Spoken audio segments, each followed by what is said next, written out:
guess what else came back over the weekend? Oh, God. Bryce Young's offense. For better and worse, here's what I have confirmed after watching and dissecting and diving in to the Panthers game over the weekend, which was another hideous loss. This one on the road at Denver. Dave Canales and Bryce Young don't like each other. And that can't work. That can't work. I think it's dudes. They just don't appreciate each other.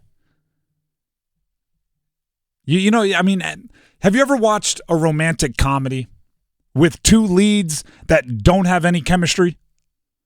And you're just sitting there going, like, I know I'm supposed to believe you're falling in love right now, but I just don't buy it. You just aren't. I can tell you don't like working with each other. This movie doesn't work. That is Bryce Young and Dave Canales. They just don't have chemistry. When Bryce gets the play call, I need like the comic book little thought bubble, like bloop, bloop, bloop. Now you're speaking my language. And he's just thinking, this darn dude with his play call thinks this is going to work? All right, let's see. And then the same is true on the opposite end. Dave Canales makes the play call, and as soon as Bryce Young drops back, he's going, how in the world is this guy going to mess this up? And that inherently doesn't work. It can't work. You need to have full trust and confidence in each other at those two positions, offensive play caller and quarterback. And if you don't, it's a wrap. It's donezo. It is doomed before it starts. Dave Canales after the game on how he thought Bryce Young played. I thought he had some excellent drives. I thought he had some excellent throws in there. I think the offense will be the first to tell you, there was things all across the board, in the run game and the pass game, and we're just asking Bryce to do his one part of it, and I thought he did a pretty good job of that today. I don't know if pretty good is how I would describe it, but I didn't believe it when Canales told me right there. Bryce Young, obviously, by the way, give everyone their credit. The first drive was awesome. First drive, it was less than 50 yards, but it was awesome. Got the turnover, marched right down, fitted into a small window in the end zone, touchdown Xavier Legette, bada boom, bada bang. Awesome. After that, downhill. Bryce Young on what went wrong after the opening drive. Just execution. Credit to the Broncos and them on defense. They did a really good job. Especially at the beginning, we felt like we were just one play away, whether it was self-inflicted or just execution stuff. And then the second half, we just got to do a better job of stringing along drives, executing. Again, credit to them. They did a good job. And then for us, just got to watch the film and then, see what we got to do to get better. They're saying the right things. I'm just not believing it. All the whole offense. No, I believe Dave Canales, when he talks with his friends, right, the people who he trusts won't go to the media, he's saying, I can't win with Bryce. And I believe Bryce, when he talks with his friends, those that he trusts won't go to the media, are saying, I don't know, man, this offense is whack. I don't know if Bryce Young speaks like he's from the 90s, but whack is a good way to describe it. That can't work.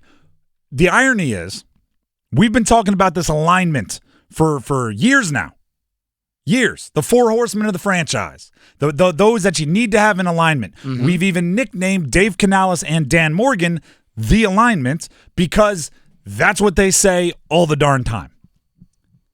The Panthers have stopped their alignment one stop too early. They got off the bus one stop too early. The Panthers seem to have three of the four horsemen of the franchise on the same page.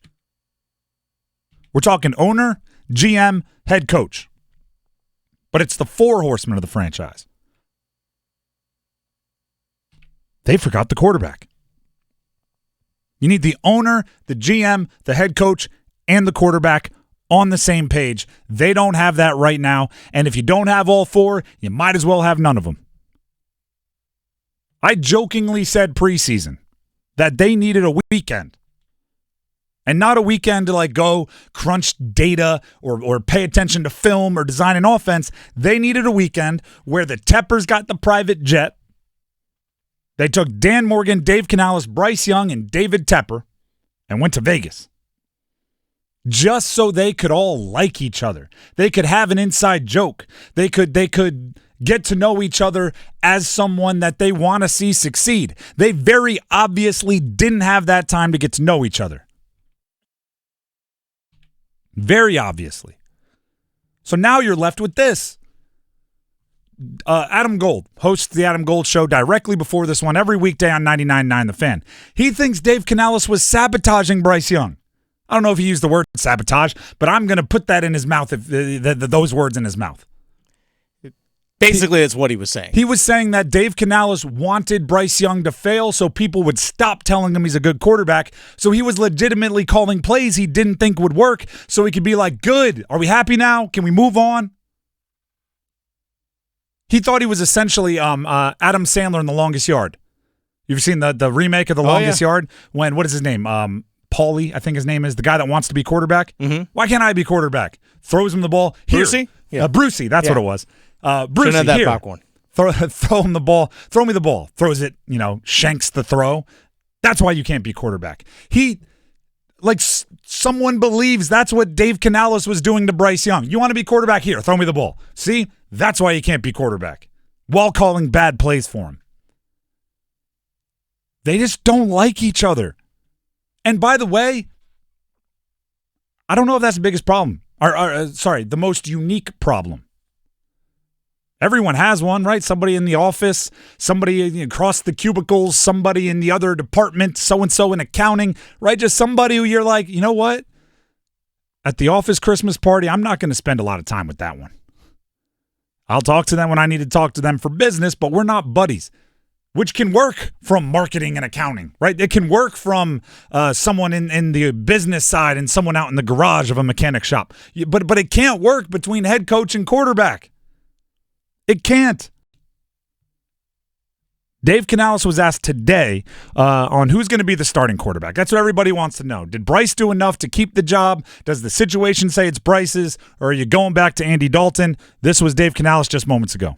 It's going to be a couple of days. These are really important days. The next few, really getting all the way out there to Wednesday to play some live snaps and to do that. So I'll give you guys more information about that. But we really have to look at, Andy, where he's at and in the next couple of days to make a sound decision. Oh, surprise. You're not showing a whole bunch of faith and confidence in Bryce Young? Who would have guessed? I saw this thing online that said, my parents always told me, if you can't say anything, if you don't have anything nice to say, don't say anything at all. The problem is my face has subtitles. That's what the joke was, right? Some people, even if you're not saying it, your face says everything. Dave Canales, his tone, his face, it all says it. Gosh, I hope Andy Dalton can play this weekend. That's basically, if he can grip a football, we're going to go with Andy. No one did anything to make Bryce Young look even more attractive as a trade candidate. That's why I think it's a like thing. It's a lack of fondness thing. Because if you like the guy and you just don't think he's a good quarterback, you put him out there, you try to make him look as good as possible so you can send him away in a trade somewhere where he'll have a fresh start.